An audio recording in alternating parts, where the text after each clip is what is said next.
You're watching KSG News Explainer. In this video, we are going to talk about Tejas emerging as Malaysia's top choice. This is for GS Paper 3 Defense.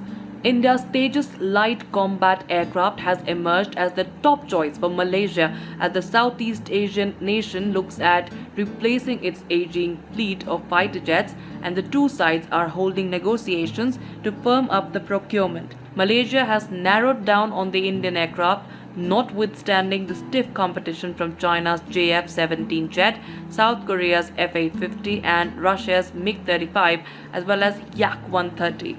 Now let's get to the details. As part of the package, India has offered to set up an MRO, that is maintenance, repair and overhaul facility in Malaysia for its Russian origin Su-30 fighter fleet, as it is facing difficulties in procuring spares for the aircraft from Russia in view of Western sanctions against Moscow.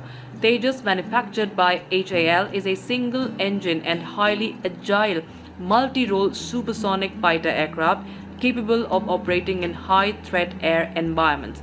In February last year, the Defence Ministry sealed an 48,000 crore rupee deal with HAL for the procurement of 83 Tejas fighter aircraft for the Indian Air Force. India has started work on the Mk2 version of the Tejas as well as on an ambitious $5 billion project to develop a fifth-generation advanced medium combat aircraft. HAL is going to maintain the same level of services to Malaysia as it has been giving to the IAF. That's it for this explainer. Thank you so much for watching. To join KSG India courses and to crack the IELTS exam, visit ksgindia.com.